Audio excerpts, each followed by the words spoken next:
Hi folks, welcome to Let's Go Car Cruising. My name's Mark and I'm a certified car nut. We're out here this morning at High Octane Classics in Auburn, Massachusetts for their Cars and Coffee event. Kind of a casual, quick morning gathering to see some cars and talk to some people. So thanks for watching. What I do is I go to car shows, cruise nights, cars and coffee, any kind of car event, and I talk to people about their cars because it's the stories that are cool and the stories that matter. So thanks for watching. If you enjoy the video, I encourage you to click the like, smash the subscribe button, and follow the channel because I've got some cool stuff on it already, and we're gonna go out and we're gonna do some more and hit it fast and furious. I'm having a blast doing this, and I'm just having a ball. So thanks again for watching. I appreciate it, and let's get to it. Let's go car cruising. All right, got the Street Graffiti boys here. Very friendly bunch of guys. They have a ball. Got some nice trucks all down on the ground, and good to see them again. All right, folks, we're here with Jim, and this one caught my eye because I've kind of got an itch for one of these, but I don't know enough about them. So tell me what we got going on here, Jim. This is really cool. So what we have here is the AM General M1165. Okay. It's set up as a National Guard truck, so it has a light armor kit on it. Okay. And what you'll see if you look around it, the original Humvees look similar to this, so we call it M998. Okay. So as they went into it, took over after the M151 Jeep. It was called a Mutt. It wasn't really a Jeep. Yep. And they took over. So the suspension on this was designed similar to the M151 Jeep. Okay. AM General also did that. So when you look at this was the next one after that. Okay. So the original one had a 6.2 non-turbo diesel.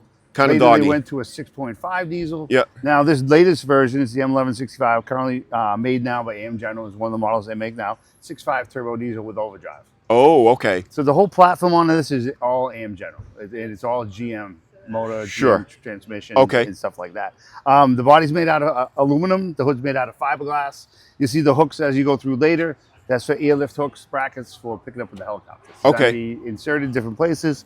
On this particular one, it has the armored windshield. So the front of this vehicle has the armor overlay, has the armored windshield, armor stuff, high intake, so you can do deep water fording. Okay. On them if you add the extension on the muffler in the Sure. rear. This truck is built to military specs from the TMs. Okay. So it's a refurbished truck that was originally a Marine Corps truck that was rebuilt. Okay. So I've been to the governmentplanet.com auction sites where they sell these, and I've looked, and I'm like, okay, I don't know. I mean, what I'd be getting into if I bought one straight from them. So for the most part, the military over the years will cannibalize something what they have. So you might see something that looks pretty on that channel, but it probably has a lot that's been taken apart, worked on. It's not something like this. If you look at something like this, this looks pretty complete.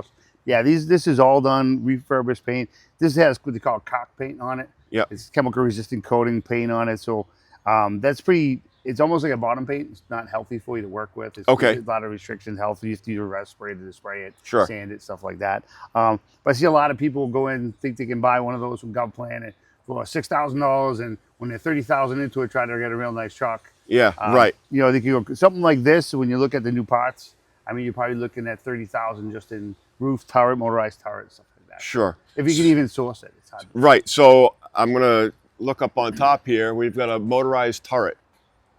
And what does that? Does that what they would mount the machine gun to, or you or could mount either a Mach 19, a 50 cal. Okay.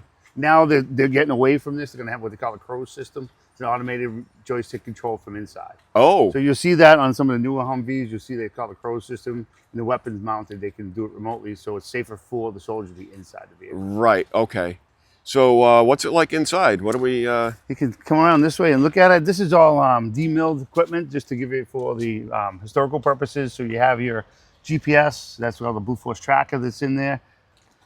The GPS is hooked up to the Blue Force tracker. You have what would be SINGAS radios and the digital SINGAS. Like I said, this is all demilled pieces to make for historical reasons.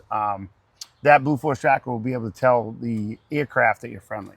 Oh, all right. And you'll see on the inside, on this side, come through, it has a comm system. And then fire suppression. If you look on the B pillar across, you can see the sensor. That's for the fire suppression system up top. Fire suppression in the back with the battery backup. Then you have with the VIC-3 communication system, so the crew and the gunner can talk the whole time, even if it's loud. Wow, okay. That's a step above my little wireless microphones here, so we can be heard. Well, that's really cool. So how's it go down the road?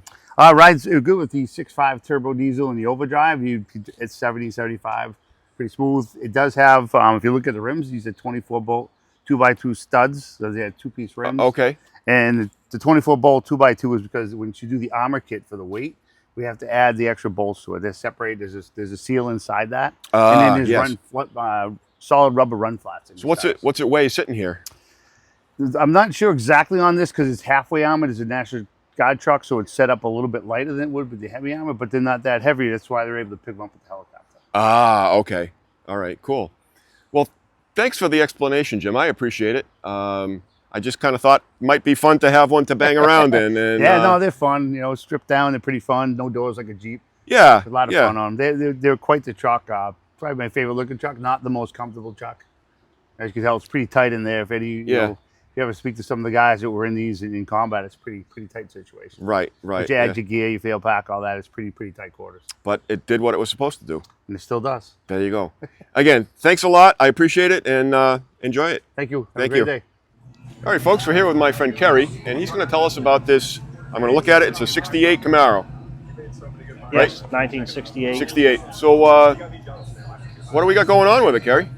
This is a 68 Camaro I bought from a gentleman named Earl Paradise about 7 years ago in Charlton, Massachusetts. I remember that name. The car sat in his garage. He used to race it back in the 90s. Okay. And it sat for several years untouched. And Okay. I bought it 7 years ago. Good.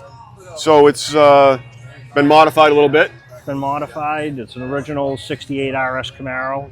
Okay. And with a 327. And now it has an LS7 over-the-counter crate motor with a turbo 400 and 488 gears. Okay, so it makes a lot of noise and a lot of smoke and A lot of noise, a lot of smoke. And it's fun. And it's fun to drive, yeah. There you go. And a little bit earlier, I heard you talking with a guy who told you a little bit of history of the car. So history of the car originally came from Grafton, Mass. It was built as a race car back then in the 80s. And that's about it. That's pretty cool to know. So history's a cool thing. So I guess that was a surprise this morning. It was. You never know who you're going to meet at these things. No, always good people. Perfect. And well, thanks for taking the time, Kerry. Good to see you again, and we'll see you on the road. Thank you. Nice meeting you. All right, folks, we're here with Mark, and he's got this little A-body Plymouth, and I got a thing for A-body Mopars, so we're going to say hello, and what do we got going on here, Mark? Hello, it's a 1968 Plymouth Valiant Signet Okay. with a 360, Oh, 727 torque plate transmission, and a 8 3/4 rear end. okay. So a little bit more than what it came with. Came with. Yeah. Definitely a lot more. Did you build it? I did not build it. Okay. I got it about 3 years ago. I've done some improvements on it. Sure. I put some new interior stuff in it, a headliner, carpet. Sure. And it's still a work in progress. I'm They working always on are. a little more. Welcome to old cars, right? Yep. Absolutely. Well, this is pretty cool. So you drive it around a lot, you get it out, and Yes, I do. Go to and, Carlisle, Pennsylvania for the Chrysler Nationals. I've Okay. been there with it. I have a couple of other cars too. So Good. Well, thanks for taking the time to say hello, Yeah. Mark. And like I said, I got a thing for A-body Mopars, and they're cool little cars. Yep. I don't want to sound bad by saying they're affordable, but they're Right. more affordable than And- some, and you can get out and you have fun with them, Yeah. and who cares? and you don't see too many post cars. This is a post car, so it has a full frame around the door. Ah, okay. So it's different than the regular hardtop. So it handles power a little bit better as well. Yeah, much lighter and stronger. Perfect. Well, thanks for taking the time to say hello, Mark. Enjoy the heck out of it, and we'll see you out on the Yep. road. All right. Thank you. you very much. All right, folks, we're here with Joe, and Joe's got this really sharp 69 Camaro. So tell us about the car, Joe. It is, like you said, it's a 1969 Camaro, big blocks, 396, matching block transmission, rear end, all original. Okay. Fairly new to me, had it for about a year. Oh, okay. Yep. Somebody's a little over anxious there. Yeah. Where'd you find it? I got it from a dealer in Pennsylvania, a collector in Pennsylvania. Okay. Isn't the internet a wonderful thing? It is. It really is. Beautiful Okay. car. Very beautiful. So what led you to looking for a 69 Camaro? So back to my childhood. Okay. Looking into 69 Camaros and 70 Chevelles was my first interest, and then I found this online, and everything about it I really liked. Was matching numbers, all original. Basically hasn't been molested as Okay. most of the 69 Camaros. Back Yeah, in the day they were road hardened, put away wet, Exactly, and exactly, chop, cut, exactly. rebuild, right? Exactly. So that's what I really liked about it, and that's what led me to it. I took a drive down to Pennsylvania because you have to go check them out and see if they Sure, really are what they yeah. look like online, and put some eyes on it, and it was exactly like it appeared online, and made the call. Which is a good thing because Photoshop and stuff nowadays, I've Absolutely. heard pictures can get kind of, Absolutely. yeah. Well, that's awesome. So this is called Hugger Orange, right? Correct. Hugger Orange. Again, original colors, original everything. It's been painted once, Sure. but original color, original vinyl top. Awesome. Interior is beautiful. I mean, it's an all-around very nice looking car. Perfect. Well, thanks for taking the time to say hello, and haven't had it long, but good luck with it. Enjoy it, and we'll see you out on the road. Thank you very much. Thank you. Good talking with you. Thanks. We got a 64 Galaxy 390 car. The big steely wheels on it. It's a really cool car. And take a look at the inside. It's an XL, so it's got bucket seats and a console shift. If you go online, type in your cookie, they're like one of the biggest. Pretty nice car. So, okay, folks, we're here with Brenda, and I come and asked whose car this was, and she raised her hand, and I'm like, that's awesome, because girls like cars too. So, tell us about the car, Brenda. It's a 68 68 Dodge Dart GT convertible. Oh, It's got a 318. okay. It's got air conditioning. Ooh, All right. that's rare. It's my dream car. And I said to her, so how long have you had it? I bought it yesterday. That's awesome. That's really cool. So, how did you stumble upon it? I have a 68 Dart GT convertible with a slant 6, same Okay. color. It's the exact same car with a bench seat and a slant 6. Okay. At So it's not a home. GT? GT, Oh, it is? Okay. same car, no AC. And I bought it in January of 2020, and then put it in the resto shop, and then everything closed up. And I Yes. cannot get it restored, and it's fallen apart, and it's a piece of junk. Oh. But it's my dream car, and when it's done, it was going to be this. Okay. And I can't find a resto shop to. Okay, well, everybody's got a off waiting camera, list. I'll give you a couple of suggestions. But this is really cool. Like I said, my first car is the 64 Dart, and if it wasn't misting out this morning when I opened my garage door, I would have brought it. But Yep. I'm sure we'll cross paths because I'm out and about with it a lot, and I'm This having is a ball. This is my time warp. I bought it done, Yes. and now I'm going to bundle up the old one and sell it as a project and throw the money at this one. There you go. Well, that's awesome. I love the story.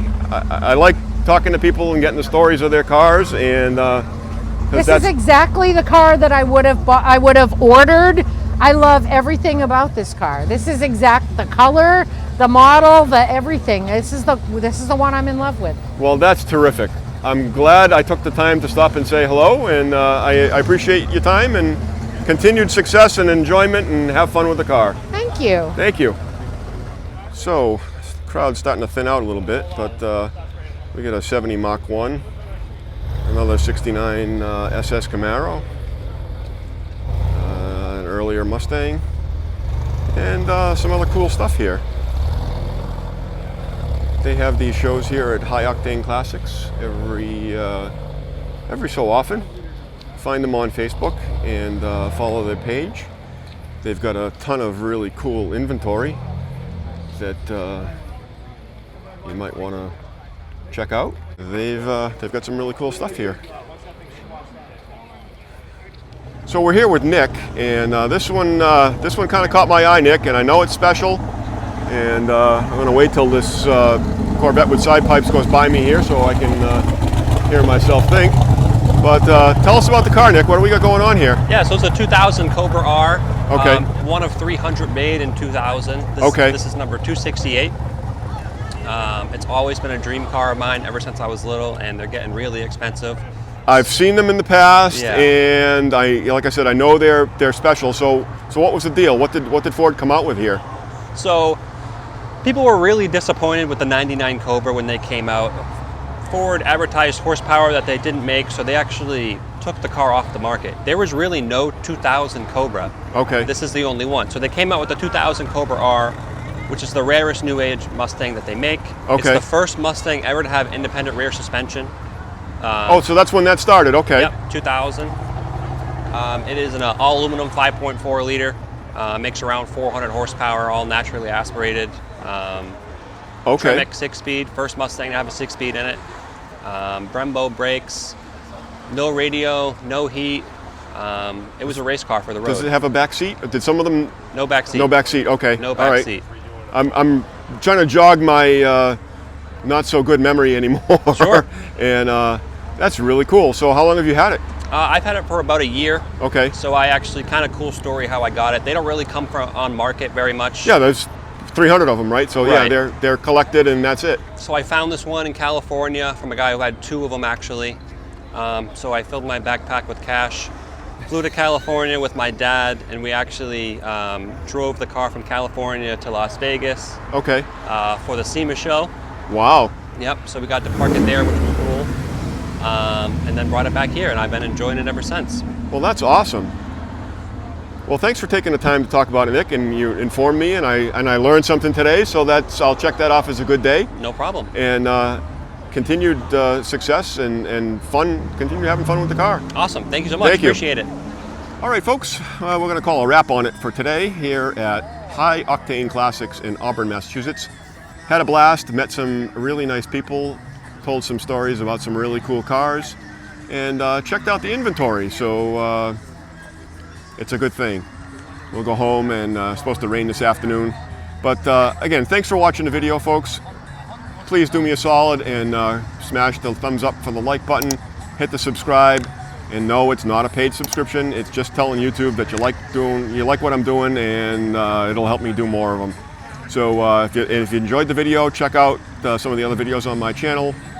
There's a few of them up there now, and some really cool cars with really cool stories. Thanks again. I appreciate it. I appreciate the support and all the well wishes. And get your cars out there and have some fun with them. And let's go car cruising.